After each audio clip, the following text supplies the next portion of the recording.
Hello everyone, welcome back to my channel Paismala kitchen and beauty. আজকে চলো তোমাদের সঙ্গে একটা নিউটেলার প্যাকেটের যেটা সোয়া চাংস আছে সেটার একটা তোমরা রেসিপি তোমাদের সঙ্গে আজকে শেয়ার করব। দেখো, এখানে আমি নিউটেলা সয়াবিন চাংটা নিয়ে নিয়েছি। এরকম প্যাকেটটা আমি 15 টাকার প্যাকেট নিয়েছি, তোমরা চাইলে 10 টাকার যে প্যাকেটটা হয় সেটাও ব্যবহার করতে পারো। মোট কথা আমাদের এখানে সয়াবিনটা লাগবে। এরপর যেটা করেছি সেটা হলো কেটেলে গরম জল করে সয়াবিনটাকে আমি খুব ভালোভাবে ভিজিয়ে রেখেছি সামান্য আন্দাজ মতন নুন দিয়ে। এই প্রসেসটা করলে দেখবে সয়াবিনটা সেদ্ধ করতে হবে না, আর গরম জলে করলে কি হবে, এর পুষ্টিগুণটাও বজায় থাকবে আর তার সঙ্গে এটা খুব তাড়াতাড়ি নরমও হয়ে যাবে। যারা এই প্রসেসে করতে চাও না তারা একটা কাজ করো, তারা প্রেসার কুকারে সামান্য নুন দিয়ে এবং জল দিয়ে সিটি মেরে নিতে পারো। দেখো, এখানে আমি দু রকমের সবজি নিয়েছি। দেখো, এখানে নিয়েছি দু রঙের গাজর, আর তার সঙ্গে নিয়েছি বিনস, আর তার সঙ্গে নিয়েছি লঙ্কা আর তোমার ক্যাপসিকাম। এই সমস্ত সবজিগুলো দিয়ে ভালোভাবে আমি এই জিনিসটা রান্না করে তোমাদেরকে দেখাচ্ছি। আগে কেমন হবে সেটা বলার আগে বলে রাখি, এটা একটা ভেজ রেসিপি। যারা তোমরা পেঁয়াজ রসুনকে ভেজ বলো না তারা কিন্তু এই রেসিপিটা অবশ্যই কিন্তু একবার ট্রাই করতে পারো। তো দেখো, এখানে আমি সয়াবিনটাকে প্রায় আমি এখানে আধ ঘন্টা মতন ভিজিয়ে রেখে দিয়েছিলাম। এরপরে দেখো, এর মধ্যে একে একে সমস্ত উপকরণগুলো নিয়ে নিচ্ছি। যেমন প্রথমেই নিলাম এখানে পেঁয়াজ, তার সঙ্গে কুচি করে রাখা রসুন, সমস্ত রকমের সবজি, কাঁচা লঙ্কা, ক্যাপসিকাম, গাজর। তোমরা চাইলে অবশ্যই এখানে বিনসও ব্যবহার করতে পারো। বিনসটা আমি দিইনি এই টাইমে, তোমরা একেবারেই সবজির সঙ্গে মেখে নিতে পারো।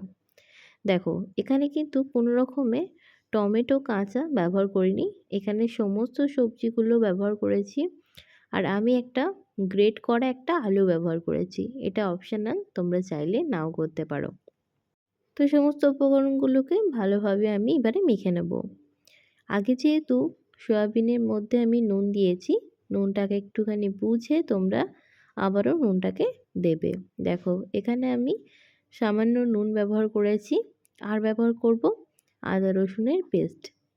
আদা রসুনের পেস্টটাকে কাঁচা লঙ্কা দিয়ে মেখে রেখে দিয়েছিলাম, এখানে খুব সামান্য পরিমাণে ব্যবহার করছি, এটা কিন্তু একেবারেই অপশনাল। তোমরা চাইলে এখানে গ্রেট করে রাখা আদা রসুনও দিতে পারো। আমাদের বাড়িতে গ্রেট করে রাখা আদা রসুন মুখে পড়লে বিরক্তি ফিল করে, তাই জন্য আমি দিইনি। এরপরে আমি দিয়ে দিলাম ময়দা। ময়দাটাকে খুব ভালোভাবে সমস্ত উপকরণগুলোর সঙ্গে একসঙ্গে মেখে নেব, যাতে প্রত্যেকটা উপকরণ কিন্তু একেবারে মিশে যায়। এই টাইমে তোমরা চেষ্টা করবে কোনো রকম জল না ব্যবহার করার। ভালোভাবে কিন্তু মাখা হয়ে গেছে। এরপরে কড়াইতে বেশ খানিকটা আমি সাদা তেল বা রিফাইন অয়েল ব্যবহার করেছি। এরপরে এই মিশ্রণটা যেটা নিয়েছিলাম সেটাকে এবারে বলের আকারে একে একে ভেজে নেব। এটা কিন্তু হাই ফ্লেমে ভেজে নেবে, কোনো রকম অসুবিধা হবে না। লাল লাল হওয়া অবধি যেরকম আমরা পকোড়ার ভাজি সেরকমই একে একে দিয়ে ভালোভাবে ভেজে নেবে। দেখো, সমস্ত উপকরণগুলোকে একেবারে দিয়েই ভেজে নিলাম আস্তে ধীরে, ঠিক এরকম দেখতে হয়েছে। দেখো, এখানে তোমরা এইরকম স্ন্যাক্স হিসেবেও কিন্তু বিকেলে চা কিংবা কফির সঙ্গে খেতে পারো। আমি এখানে বানাচ্ছি সোয়া মাঞ্চুরিয়ান, তো তার জন্য দেখো আমি এখানে পকোড়ার বলগুলোকে এইভাবেই ভেজে নিলাম। এটা তোমরা ভেজিটেবল দিয়েও করতে পারো, আমি এখানে সয়াবিন মাঞ্চুরিয়ান বানাচ্ছি। দেখো, এখানে আমি সামান্য পরিমাণে রসুন কুচানো আর পেঁয়াজ কুচানো দিয়ে খুব ভালোভাবে নাড়াচাড়া করে ভেজে নেব। এই টাইমেই দিয়ে দেব যে কেটে রাখা লাল গাজর আর বিনসগুলোকে।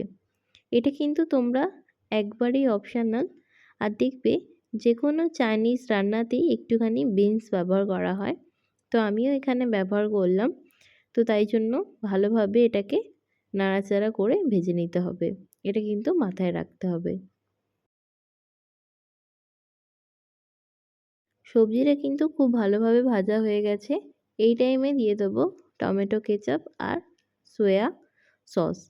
এটা কিন্তু যে কোনো চাইনিজ রেসিপিতেই এটা কিন্তু একদম ম্যান্ডেটরি।